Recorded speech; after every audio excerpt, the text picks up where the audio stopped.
చేయడానికి ప్రజల దృష్టిని మరల్చడానికి శ్వేత పత్రాల పేరిట జ్యుడిషియల్ ఎంక్వైరీల పేరిట ప్రాజెక్టుల సందర్శన పేరిట కొత్త డ్రామాకు తెరదీసినట్టుగా కనిపిస్తున్నది. చేయవలసిన పని చేయకుండా ప్రజలను మరొకసారి డైవర్ట్ చేయడానికి ప్రయత్నం చేస్తున్నట్టుగా కనిపిస్తున్నది. మేము శ్వేత పత్రాలను స్వాగతిస్తున్నాం, జ్యుడిషియల్ ఎంక్వైరీలను కూడా స్వాగతిస్తున్నాం. అవి మేము కోరుకున్నాం కూడా. రాష్ట్ర ప్రజలకు వాస్తవాలు తెలియాలి అంటే జ్యుడిషియల్ ఎంక్వైరీ జరగాలని మేమే కోరుకున్నాం. ఈరోజు కాళేశ్వరం ప్రాజెక్టుకు వెళ్లి వారే కొన్ని వాస్తవాలు ప్రజలకు తెలియజేశారు. అందుకు కూడా వారికి ధన్యవాదాలు. అందులో మొట్టమొదటిది, కాళేశ్వరం ప్రాజెక్టు పైన 1,00,000 కోట్ల రూపాయల అవినీతి జరిగింది అని సాక్షాత్తు రాహుల్ గాంధీ గారే అనేక బహిరంగ సభలలో చెప్పడం జరిగింది. ప్రస్తుత ముఖ్యమంత్రి గారు కూడా 1,00,000 కోట్ల అవినీతి జరిగిందని చెప్పడం జరిగింది. కాంగ్రెస్ పార్టీ నాయకులు కూడా అనేక మంది 1,00,000 కోట్ల అవినీతి కాళేశ్వరంలో జరిగింది అని చెప్పారు. కానీ ఈరోజు అధికారులు ఇచ్చిన పవర్ పాయింట్ ప్రజెంటేషన్ లో ఇప్పటి వరకు 93,000 కోట్లు మాత్రమే కాళేశ్వరం ప్రాజెక్టు పైన ఖర్చు జరిగింది అని రాష్ట్ర ప్రభుత్వమే, ప్రస్తుతమున్న రాష్ట్ర ప్రభుత్వమే ఒప్పుకోవడం జరిగింది. 93,000 కోట్లు మాత్రమే కాళేశ్వరం ప్రాజెక్టు పైన ఖర్చు పెడితే 1,00,000 కోట్ల అవినీతి ఏ రకంగా జరిగిందో కాంగ్రెస్ ప్రభుత్వం రాష్ట్ర ప్రజలకు సమాధానం చెప్పాలి. రెండవది, 1,00,000 కోట్ల రూపాయలు ఖర్చు పెట్టారు కాళేశ్వరం ప్రాజెక్టు పైన, 1 ఎకరాన్ని కూడా సాగునీరు ఇవ్వలేకపోయారని చెప్పారు.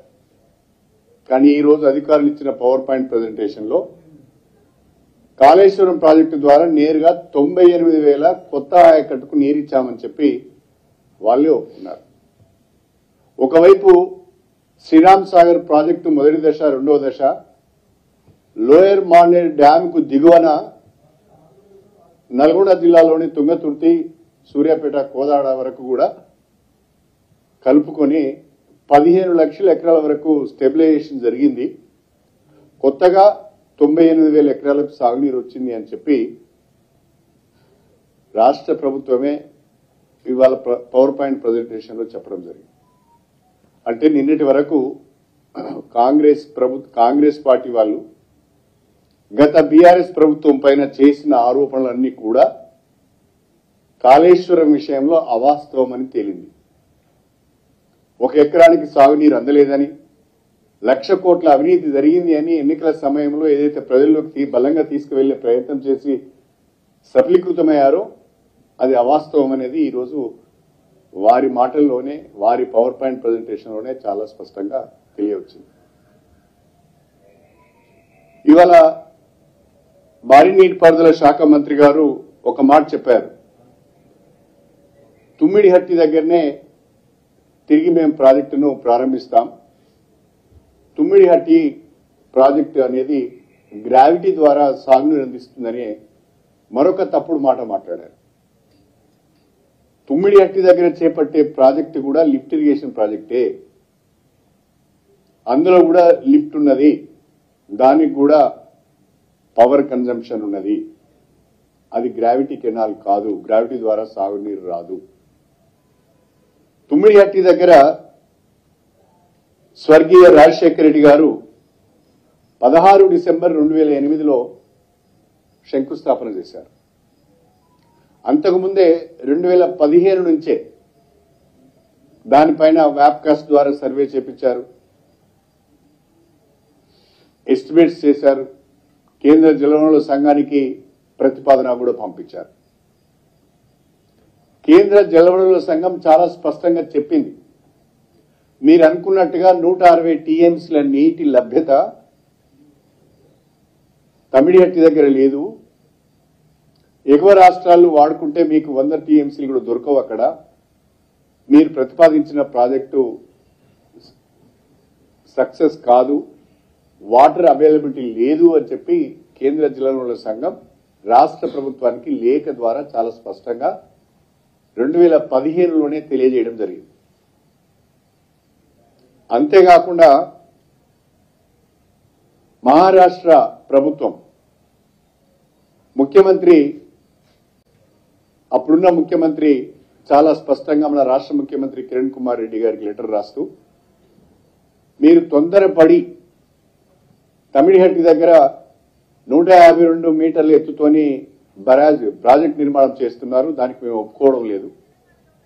148 మీటర్లకే మీరు పరిమితమై ప్రాజెక్టు కట్టుకోవాలి, లేకుంటే మా మహారాష్ట్రలో సబ్మెర్జెన్స్ వస్తున్నది, మా ప్రజలు ఒప్పుకోవడం లేదు, దీనికి మేము సమ్మతించము.